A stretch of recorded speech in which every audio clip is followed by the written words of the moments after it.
I'd like to tell you about the strangest secret in the world. Some years ago, the late Nobel Prize-winning Dr. Albert Schweitzer was being interviewed in London, and a reporter asked him, "Doctor, what's wrong with men today?" And the great doctor was silent a moment, and then he said, "Men simply don't think." It's about this that I want to talk with you. We live today in a golden age. This is an era that man has looked forward to, dreamed of, and worked toward for thousands of years. But since it's here, we pretty well take it for granted. We in America are particularly fortunate to live in the richest land that ever existed on the face of the earth, a land of abundant opportunity for everyone. But do you know what happens? Well, let's take 100 men who start even at the age of 25. Do you have any idea what will happen to those men by the time they're 65? These 100 men who all start even at the age of 25 believe they're going to be successful. If you asked any one of these men if he wanted to be a success, he'd tell you he did. And you'd notice that he was eager toward life, that there was a certain sparkle to his eye, an erectness to his carriage, and life seemed like a pretty interesting adventure to him. But by the time they're 65, 1 will be rich. 4 will be financially independent. 5 will still be working. 54 will be broke. Now think a moment. Out of the 100, only 5 make the grade. Now why do so many fail? What has happened to the sparkle that was there when they were 25? What's become of the dreams, the hopes, the plans? And why is there such a large disparity between what these men intended to do and what they actually accomplished? When we say about 5% achieve success, we have to define success. And here's the best definition I've ever been able to find. Success is the progressive realization of a worthy ideal. If a man is working toward a predetermined goal and knows where he's going, that man is a success. If he's not doing that, he's a failure. Success is the progressive realization of a worthy ideal. Rollo May, the distinguished psychiatrist, wrote a wonderful book called Man's Search for Himself. And in this book he says, the opposite of courage in our society is not cowardice. It is conformity. And there you have the trouble today. It's conformity, people acting like everyone else without knowing why, without knowing where they're going. Now think of it. In America right now, there are over 18 million people 65 years of age and older. And most of them are broke. They're dependent on someone else for life's necessities. Now, we learn to read by the time we're 7. We learn to make a living by the time we're 25. Usually by that time, we're not only making a living, we're supporting a family. And yet by the time we're 65, we haven't learned how to become financially independent in the richest land that has ever been known. Why? We conform. And the trouble is that we're acting like the wrong percentage group, the 95 who don't succeed. Now, why do these people conform? Well, they really don't know. These people believe that their lives are shaped by circumstances, by things that happen to them, by exterior forces. They're outer-directed people. A survey was made one time that covered a lot of men, working men, and these men were asked, "Why do you work? Why do you get up in the morning?" 19 out of 20 had no idea. If you ask them, they'll say, well, everyone goes to work in the morning, and that's the reason they do it, because everyone else is doing it. Now let's get back to our definition of success. Who succeeds? The only person who succeeds is the person who is progressively realizing a worthy ideal. He's the person who says, I'm going to become this, and then begins to work toward that goal. I'll tell you who the successful people are. A success is the school teacher who's teaching school because that's what he or she wants to do. The success is the woman who's a wife and mother because she wanted to become a wife and mother and is doing a good job of it. The success is the man who runs the corner gas station because that was his dream. That's what he wanted to do. The success is the successful salesman who wants to become a top-notch salesman and grow and build with his organization. A success is anyone who is doing deliberately a predetermined job because that's what he decided to do deliberately. But only 1 out of 20 does that. That's why today there isn't really any competition unless we make it for ourselves. Instead of competing, all we have to do is create. You know, for 20 years, I looked for the key which would determine what would happen to a human being. Was there a key I wanted to know which would make the future a promise that we could foretell to a large extent? Was there a key that would guarantee a person's becoming successful if he only knew about it and knew how to use it? Well, there is such a key, and I found it. Have you ever wondered why so many men work so hard and honestly without ever achieving anything in particular, and others don't seem to work hard and yet seem to get everything? They seem to have the magic touch. You've heard them say that about someone. Everything he touches turns to gold. And have you ever noticed that a man who becomes successful tends to continue to become successful? And on the other hand, have you noticed how a man who's a failure tends to continue to fail? Well, it's because of goals. Some of us have goals, some don't. People with goals succeed because they know where they're going. It's that simple. Think of a ship leaving a harbor, and think of it with the complete voyage mapped out and planned. The captain and crew know exactly where it's going and how long it'll take. It has a definite goal.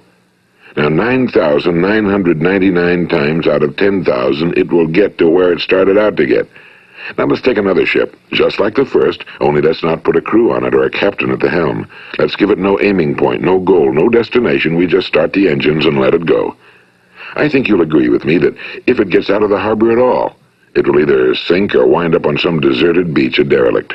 It can't go anyplace because it has no destination and no guidance, and it's the same with a human being. Take the salesman, for example. There's no other person in the world today with the future of a good salesman. Selling is the world's highest paid profession, if we're good at it and if we know where we're going. Every company needs top-notch salesmen, and they reward those men. The sky's the limit for them. But how many can you find? Someone once said the human race is fixed, not to prevent the strong from winning, but to prevent the weak from losing. The American economy today can be likened to a convoy in time of war. The entire economy is slowed down to protect its weakest link, just as the convoy had to go at the speed that would permit its slowest vessel to remain in formation. That's why it's so easy to make a living today. It takes no particular brains or talent to make a living and support a family today. So we have a plateau of so-called security, if that's what a person's looking for. But we do have to decide how high above this plateau we want to aim. Now let's get back to the strangest secret in the world, the story that I wanted to tell you today. Why do men with goals succeed in life and men without them fail? Well, let me tell you something which, if you really understand it, will alter your life immediately. If you understand completely what I'm going to tell you from this moment on, your life will never be the same again. You'll suddenly find that good luck just seems to be attracted to you. The things you want just seem to fall in line, and from now on you won't have the problems, the worries, the gnawing lump of anxiety that perhaps you've experienced before. Doubt, fear, well, they'll be things of the past. Here's the key to success and the key to failure. We become what we think about. Now let me say that again. We become what we think about. Throughout all history, the great wise men and teachers, philosophers and prophets have disagreed with one another on many different things. It's only on this one point that they are in complete and unanimous agreement. Listen to what Marcus Aurelius, the great Roman emperor, said. A man's life is what his thoughts make of it. Disraeli said this. Everything comes if a man will only wait. I've brought myself by long meditation to the conviction that a human being with a settled purpose must accomplish it, and that nothing can resist a will that will stake even existence for its fulfillment. Ralph Waldo Emerson said this, a man is what he thinks about all day long. William James said, the greatest discovery of my generation is that human beings can alter their lives by altering their attitudes of mind. And he also said, we need only in cold blood act as if the thing in question were real, and it will become infallibly real by growing into such a connection with our life that it will become real. It will become so knit with habit and emotion that our interest in it will be those which characterize belief. And he also said, if you only care enough for a result, you will almost certainly attain it. If you wish to be rich, you will be rich. If you wish to be learned, you will be learned. If you wish to be good, you will be good. Only you must then really wish these things and wish them exclusively, and not wish at the same time 100 other incompatible things just as strongly. In the Bible, you read in Mark 9:23, if thou canst believe, all things are possible to him that believeth. My old friend Dr. Norman Vincent Peale put it this way, this is one of the greatest laws in the universe. Fervently do I wish I had discovered it as a very young man. It dawned upon me much later in life, and I found it to be one of the greatest, if not my greatest discovery outside of my relationship to God. The great law, briefly and simply stated, is that if you think in negative terms, you will get negative results. If you think in positive terms, you will achieve positive results. That is the simple fact, he went on to say, which is at the basis of an astonishing law of prosperity and success. In 3 words, believe and succeed. William Shakespeare put it this way: our doubts are traitors and make us lose the good we oft might win by fearing to attempt. George Bernard Shaw said, people are always blaming their circumstances for what they are. I don't believe in circumstances. The people who get on in this world are the people who get up and look for the circumstances they want, and if they can't find them, make them. Well, it's pretty apparent, isn't it? And every person who discovered this for a while believed that he was the first one to work it out. We become what we think about. Now, it stands to reason that a person who's thinking about a concrete and worthwhile goal is going to reach it, because that's what he's thinking about, and we become what we think about. Conversely, the man who has no goal, who doesn't know where he's going, and whose thoughts must therefore be thoughts of confusion and anxiety and fear and worry, becomes what he thinks about. His life becomes one of frustration and fear and anxiety and worry. And if he thinks about nothing, he becomes nothing. Now, how does it work? Why do we become what we think about? Well, I'll tell you how it works as far as we know. Now, to do this, I want to tell you about a situation that parallels the human mind. Suppose a farmer has some land, and it's good, fertile land. Now, the land gives the farmer a choice. He may plant in that land whatever he chooses. The land doesn't care. It's up to the farmer to make the decision. Now, remember, we're comparing the human mind with the land because the mind, like the land, doesn't care what you plant in it. It will return what you plant, but it doesn't care what you plant. Now, let's say that the farmer has 2 seeds in his hand. One is a seed of corn. The other is nightshade, a deadly poison. He digs 2 little holes in the earth, and he plants both seeds, one corn, the other nightshade. He covers up the holes, waters, and takes care of the land, and what will happen? Invariably, the land will return what's planted. As it's written in the Bible, as ye sow, so shall ye reap. Now remember, the land doesn't care. It'll return poison in just as wonderful abundance as it will corn. So up come the 2 plants, one corn, one poison. Now, the human mind is far more fertile, far more incredible and mysterious than the land, but it works the same way. It doesn't care what we plant. Success, failure. A concrete, worthwhile goal, or confusion. Misunderstanding, fear, anxiety, and so on.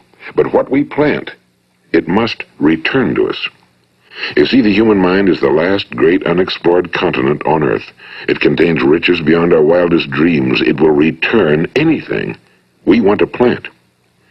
Now, you might say, well, if that's true, why don't people use their minds more? Well, I think they've figured out an answer to that one, too. Our mind comes as standard equipment at birth. It's free, and things that are given to us for nothing we place little value on. Things that we pay money for, we value. The paradox is that exactly the reverse is true. Everything that's really worthwhile in life came to us free. Our minds, our souls, our bodies, our hopes, our dreams, our ambitions, our intelligence, our love of family and children and friends and country, all these priceless possessions are free. But the things that cost us money are actually very cheap and can be replaced at any time. A good man can be completely wiped out and make another fortune. He can do that several times.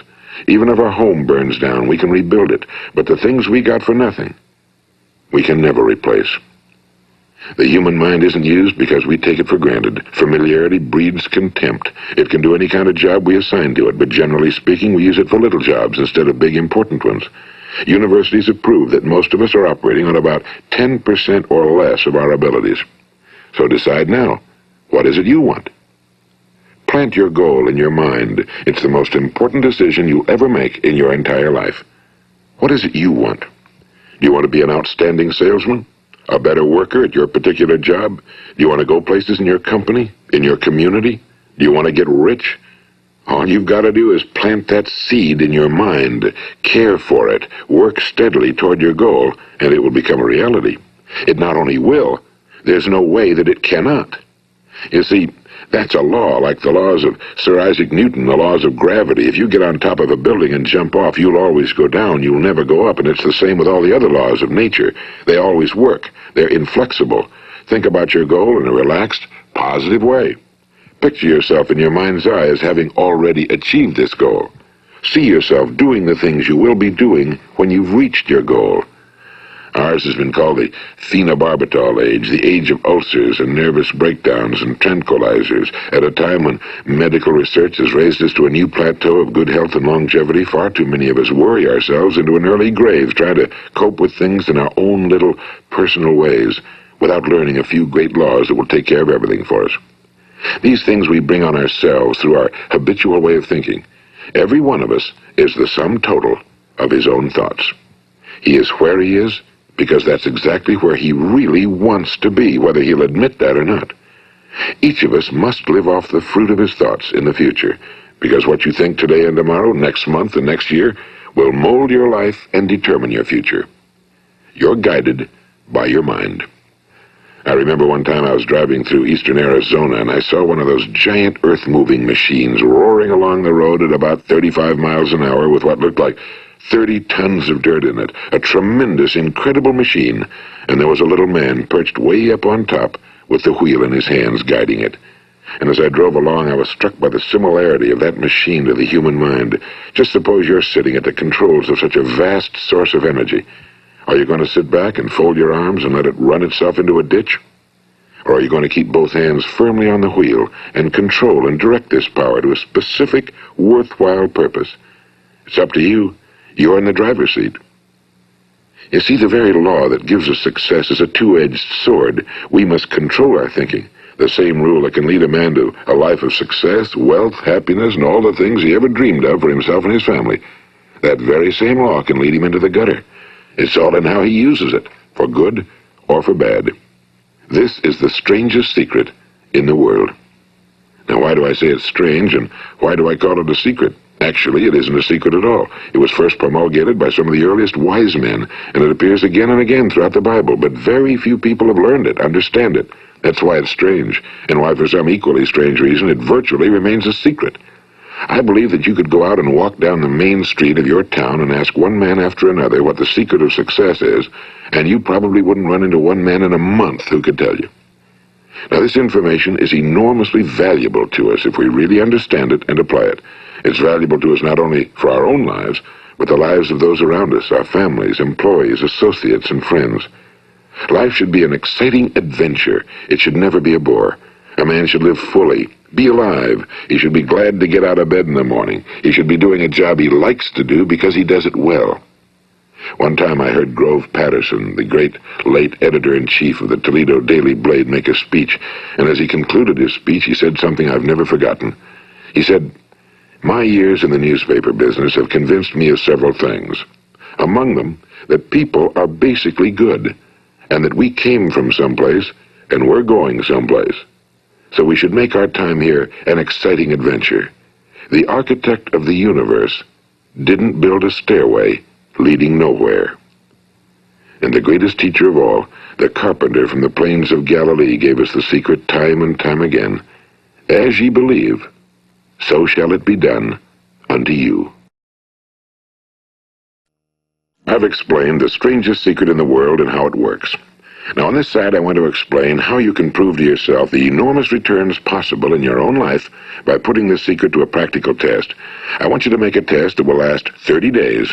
It isn't going to be easy, but if you'll give it a good try, it will completely change your life for the better.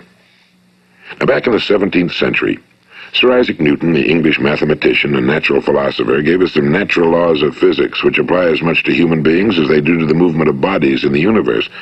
And one of these laws is that for every action, there is an equal and opposite reaction. Simply stated, as it applies to you and me, it means we can achieve nothing without paying the price. The results of your 30-day experiment will be in direct proportion to the effort you put forth. To be a doctor, you must pay the price of long years of difficult study. To be successful in selling, and remember that each of us succeeds to the extent of his ability to sell.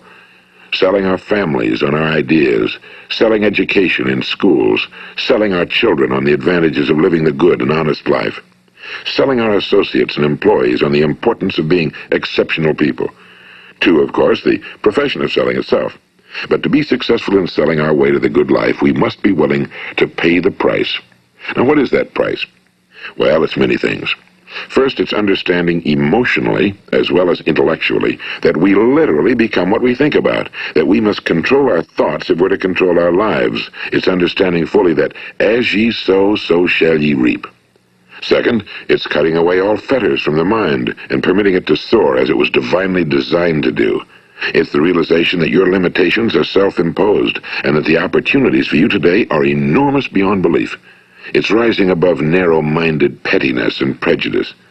And third, it's using all your courage to force yourself to think positively on your own problem, to set a definite and clearly defined goal for yourself, to let your marvelous mind think about your goal from all possible angles, to let your imagination speculate freely upon many different possible solutions, to refuse to believe that there are any circumstances sufficiently strong to defeat you in the accomplishment of your purpose, to act promptly and decisively when your course is clear, and to keep constantly aware of the fact that you are, at this moment, standing in the middle of your own acres of diamonds, as Russell Conwell used to point out. And fourth, save at least 10% of every dollar you earn. It's also remembering that no matter what your present job, it has enormous possibilities, if you're willing to pay the price. Now let's just go over the important points in the price each of us must pay to achieve the wonderful life that can be ours. It is, of course, worth any price. 1. You will become what you think about. 2. Remember the word imagination and let your mind begin to soar. 3. Courage. Concentrate on your goal every day. 4. Save 10% of what you earn. And 5. Action. Ideas are worthless unless we act on them. Now, I'll try to outline the 30-day test I want you to make. Keep in mind that you have nothing to lose by making this test and everything you could possibly want to gain. There are two things that may be said of everyone. Each of us wants something, and each of us is afraid of something. I want you to write on a card what it is you want more than anything else.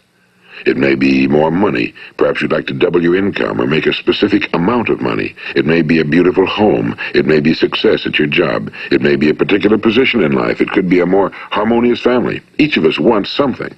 Now write down on your card specifically what it is you want. Make sure it's a single goal and clearly defined. You needn't show it to anyone, but carry it with you so that you can look at it several times a day. Think about it in a cheerful, relaxed, positive way each morning when you get up, and immediately you have something to work for, something to get out of bed for, something to live for. Look at it every chance you get during the day and just before going to bed at night.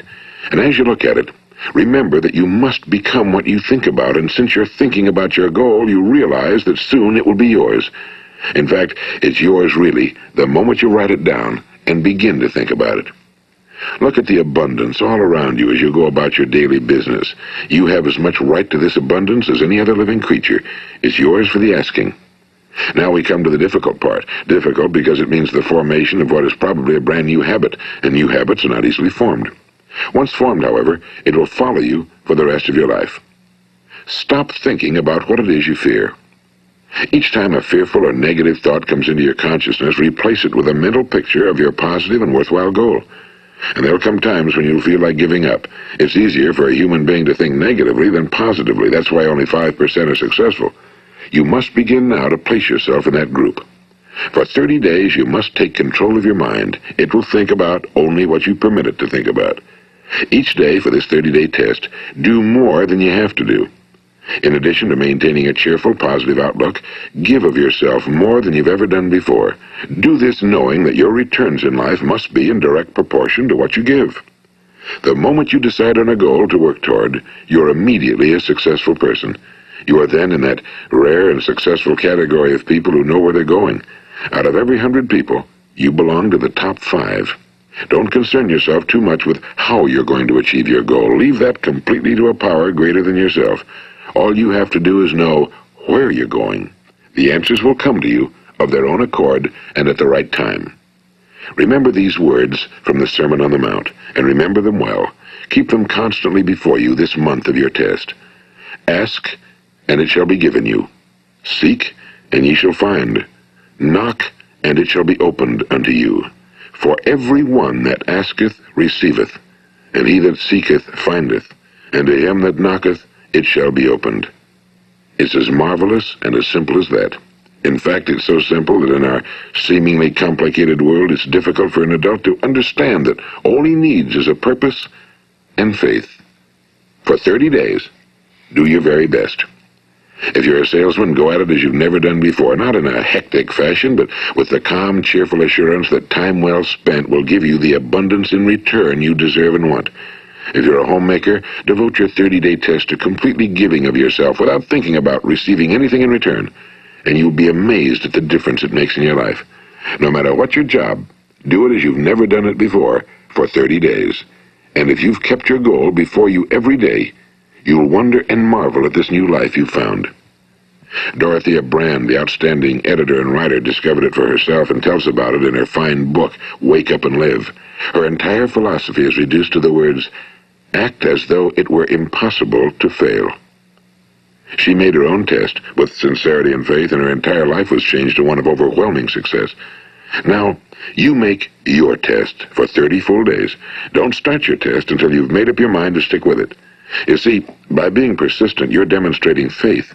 Persistence is simply another word for faith. If you didn't have faith, you'd never persist.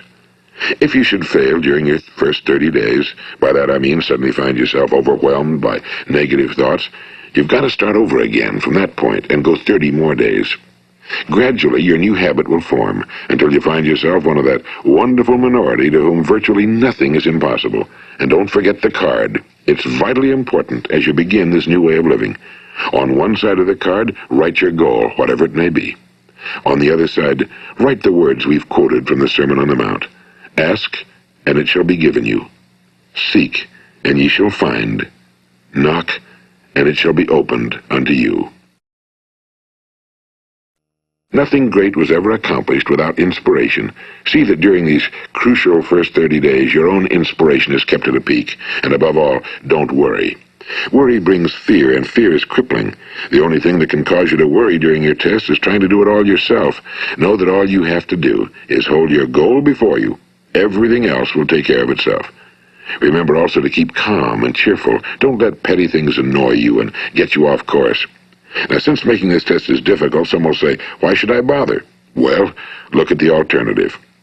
No one wants to be a failure. No one really wants to be a mediocre individual. No one wants a life constantly filled with worry and fear and frustration. Therefore, remember that you must reap that which you sow. If you sow negative thoughts, your life will be filled with negative things. If you sow positive thoughts, your life will be cheerful, successful, and positive. Now, gradually, you will have a tendency to forget what you've heard on this recording. Play it often. Keep reminding yourself of what you must do to form this new habit. Gather your whole family around at regular intervals and listen to what's been said here. You know, most men will tell you that they want to make money without understanding the law. The only people who make money work in a mint. The rest of us must earn money. This is what causes those who keep looking for something for nothing or a free ride to fail in life. The only way to earn money is by providing people with services or products which are needed and useful. We exchange our time and our product or service for the other man's money. Therefore, the law is that our financial return will be in direct proportion to our service. Now, success is not the result of making money. Making money is the result of success, and success is in direct proportion to our service. Most people have this law backwards. They believe that you're successful if you earn a lot of money. The truth is that you can only earn money after you're successful. It's like the story of the man who sat in front of the stove and said to it, "Give me heat, and then I'll add the wood." How many men and women do you know, or do you suppose there are today, who take the same attitude toward life? There are millions. We've got to put the fuel in before we can expect heat. Likewise, we've got to be of service first before we can expect money. Don't concern yourself with the money. Be of service, build, work, dream, create. Do this and you'll find there's no limit to the prosperity and abundance that will come to you. Prosperity, you know, is founded upon a law of mutual exchange. Any person who contributes to prosperity must prosper in turn himself. Sometimes the return will not come from those you serve, but it must come to you from someplace, because that's the law. For every action, there is an equal and opposite reaction. As you go daily through your 30-day test period, remember that your success will always be measured by the quality and quantity of service you render, and money is a yardstick for measuring this service. No man can get rich himself unless he enriches others. Now, there are no exceptions to a law. You can drive down any street in America and from your car estimate the service that's being rendered by the people living on that street. Had you ever thought of this yardstick before? It's interesting. Some, like ministers and priests and other devoted people, measure their returns in the realm of the spiritual, but again, their returns are equal to their service. Once this law is fully understood, any thinking person can tell his own fortune. If he wants more, he must be of more service to those from whom he receives his return. If he wants less, he has only to reduce his service. This is the price you must pay for what you want. If you believe you can enrich yourself by deluding others, you can end only by deluding yourself.